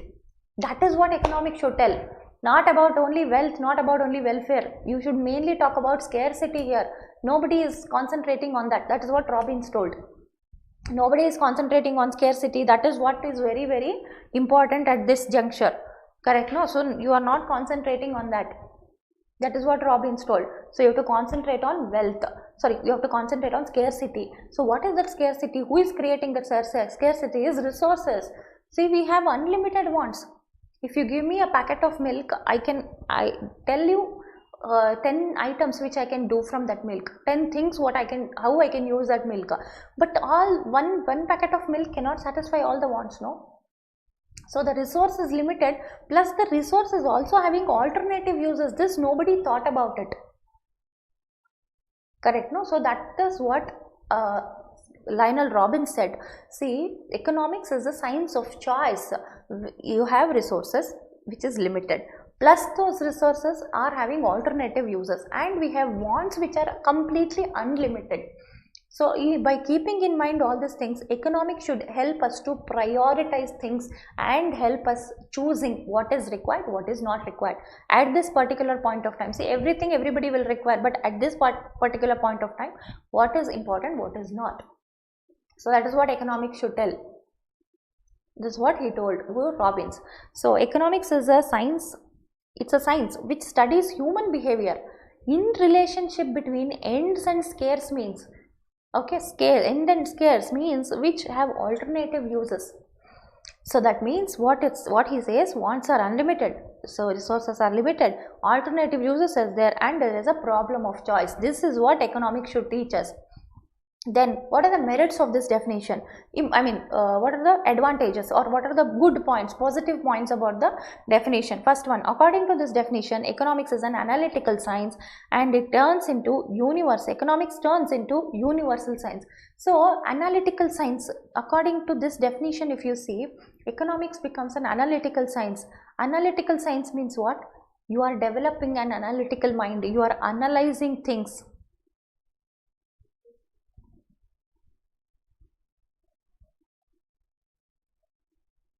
Okay, you are actually analyzing things, and you analyzing things and you are prioritizing after analyzing. Okay, now I have one packet of milk, I will analyze what I have to do. So first, okay, only anyway one packet of milk for the whole day. So first I will convert it into curd, and then if there is anything left out, I will drink it as it is, I will consume as it is. So this analysis which based on this definition only, it gives us an analytical science. It gives us analysis kind of, my analytical mind. We can analyze, we can choose. Okay, at this particular point of time, this is what is available. So and this has a lot of uses. Which use? What shall I do? So that is analytical science. And it turns into economics turns into universal science. That means this is universally applicable. Everybody, correct? No, whether you are in India or in Japan or in America, wherever you are, for everybody this is the same rule. Resources are limited, wants are unlimited, and each resource is having alternative uses. So this is a universal science, and according to Robbins, it is a positive science. Positive science means what exactly what it is I am telling. Okay, economics will not tell you what ought to be, so how you have to change, what you have to do, no, whatever as it is we will understand. And then neutral between ends. Okay, just a second.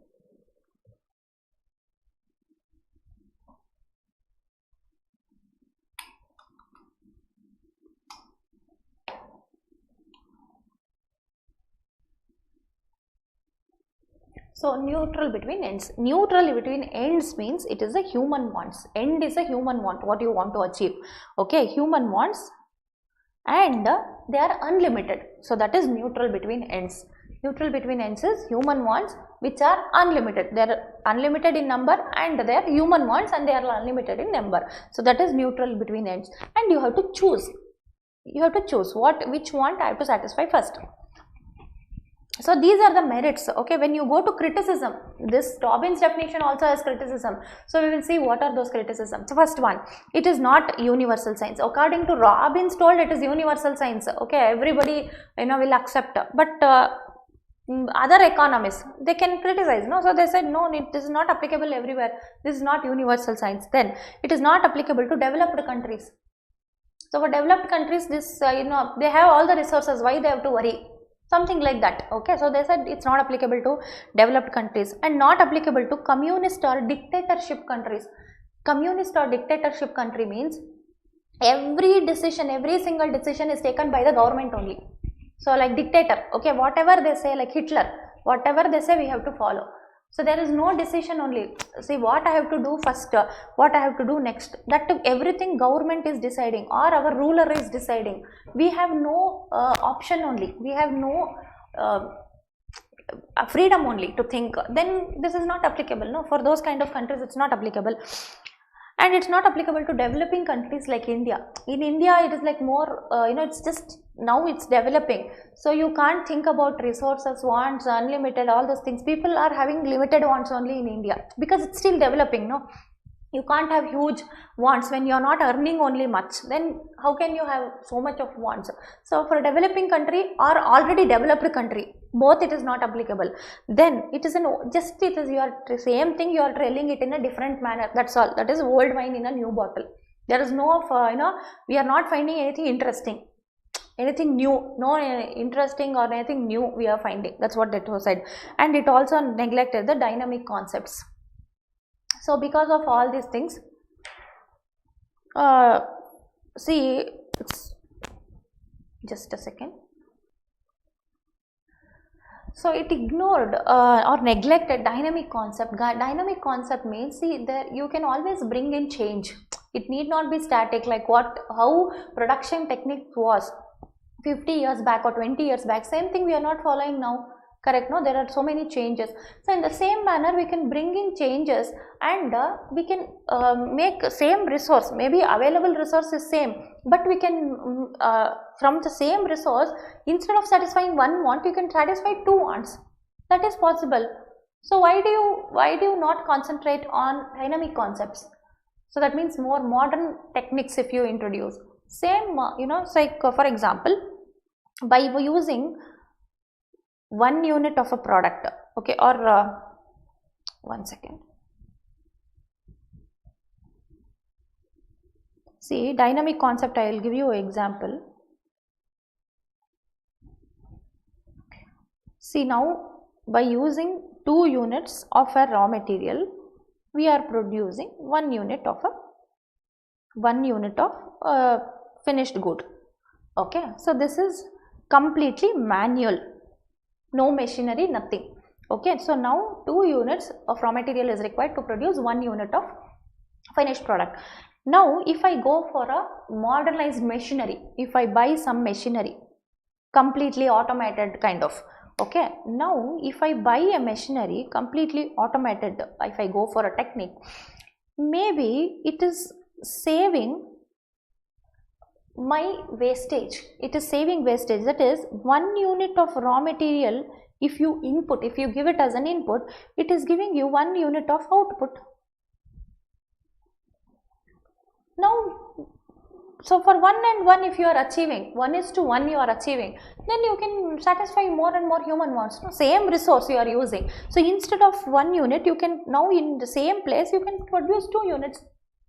So that is dynamic concept. So you can bring in so many modern changes or modern technology of doing the business, and with that you can achieve many things, and you can even satisfy more wants with the available resource. Before, if you are satisfying only 2 wants, now you can satisfy 4 wants. Why you are not considering that? So that is dynamic concept they have not considered. So that is one more criticism. Okay, next, that is about Lionel Robbins definition. Next we will go to the last definition, that is growth definition. So this is given by Paul Samuelson. So P.A. Samuelson. So we will see this definition was given by James Keynes and Paul Samuelson in the book written by Samuelson, that is Economics and Introductory Analysis, in 1948. So this is more recent compared to others. So in this book he gave a new definition, another definition he has brought it, that is Samuelson has given another definition in his book. So book name and year please remember. Okay. So now we will see the definition, what it says. Economics is the study of how men and society choose, with or without the use of money, to employ the scarce productive resources that would have alternative uses, to produce various commodities over time for distributing them for consumption now or in future among various persons and group in society. It analyzes the cost and benefits of improving pattern or resource. So here we are talking growth definition. Mainly Samuelson concentrates on future generation. See, he says it is economics is not only considering what you want to consume now. See, whether you are spending money and consuming resources or without spending money or consuming resources. That means, for example, water. See, now you are paying money for water also, but I am just taking an example. Okay, there are lakes, you go, you use the water, you need not pay any money. But if you just see to it that okay, but there is lake, you use, consume water and take care of the lake, you protect the lake, fine, that is a good that's a good thing what you are doing. But in that lake, once when there is summer, you completely start constructing the building on that. Then what happens? You have a building, you have consumed, you have cleared that lake also, there is no lake now and there is no water. What are you going to give to the future generation? Maybe water you have consumed by paying money or by not paying money. That is not the point here, or that is not the question here. He says, Samuelson says, see, we know we have limited resource and we know that those resources are having alternative uses. And when we know limit, and we also know that our wants are unlimited, when we know all these things, and then also if we consume by paying money or not paying money, that's okay. But if you consume everything now itself, and if you go for the future generation, people are coming, no, next generation, what are you going to give it to them? What are you keeping them as a reserve? Everything now you only consume, you only use it. What is that you are keeping for them? So the economics tells us that, okay, what is that we are consuming now, keeping in mind wants are limited and wants are unlimited and resources are limited and resources are having alternative uses, plus you are using that resources whether by paying money or not paying money, you are satisfying your wants. All these things we understand, but economics will also tell us what is that we are keeping for the next coming generation. We are concentrating, or we should concentrate on them also. That is what economics is teaching us. Not only consuming now only, or not only prioritizing everything and going. What is that you are keeping for the future generation? What is that you are passing it on to them? So that is growth definition, or that is what economics is according to Samuelson. So main points what it says is, like scarcity definition, he is also accepting that unlimited wants and limited resources which have alternative uses. See, that point he is also agreeing. Yes, unlimited wants, limited resources, and each resource is having alternative uses. According to Samuelson, the problem of scarcity of resources is not only confined to present but also to the future. It means he introduced the concept of time element. See, he introduced the time element here. So he said, see, you can't only think of yourself. So scarcity definition, he stopped there only. But Samuelson took it further more, or took it to another step, where he introduced a time element, and he said, see, if you are only concentrating now, okay, now whatever resources I have, I will consume, I will prioritize, I will consume, and I'll go. What is that you are doing for the future generation? That is economics. Economics should concentrate on that. That is what Samuelson said. So he also adapted a dynamic approach to the study of economics, considering economic growth as an integral part of the economics. So he introduced a dynamic approach for the economic growth. That means it is not only consuming and going, you should also develop. Like if there is one lake, you protect it and also develop another lake. If there is one tree, plant another tree. So that is how you have to grow. And this definition includes Marshall's welfare definition and Robbins' scarcity definition. So if you observe, it is like combination of welfare and scarcity definition. He talks about welfare of the people, not only present generation but also future generation welfare. Okay, welfare, and then he talks about scarcity also. So he used the concept of both these definition and he gave his own definition, that is Samuelson. Okay, these are the different definitions of economics. Now we will just see scope of economics, that is traditional and modern approach. So we will just do it, and today's class we will complete with that. So first we will see scope of economics, how it was before. Traditional approach, what is the scope of economics? Modern approach, what is the scope of economics? Okay, so first one, traditional approach, economics is a social science and it studies man's behavior as a rational social being.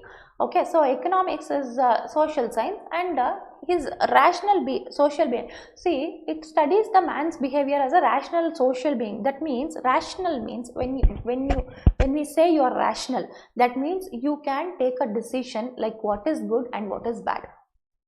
That is rational. So rational means that only what is good, what is bad. You are in a position to understand. So as a economics is a social science and it studies the person's behavior as a rational social being. Okay, so you are rational, you can understand what you want, what you don't want, what is good for you, what is bad for you, and for you as well as for the society.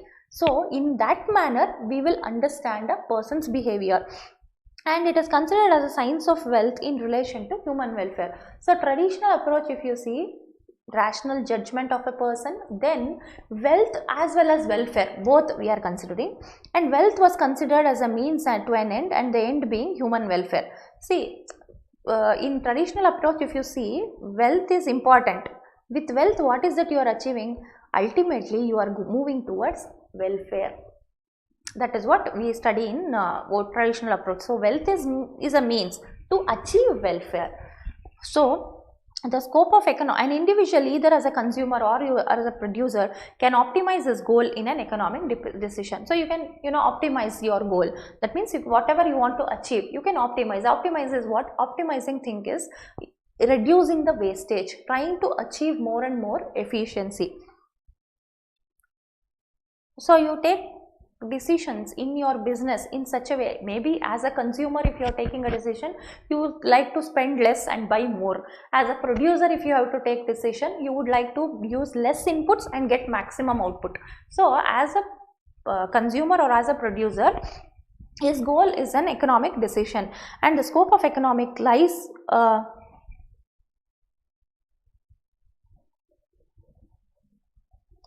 these 5 points are traditional approach. Okay, so this is wealth was considered as a means and an end to achieve the human welfare. So this is a traditional approach. Now we will go to modern approach.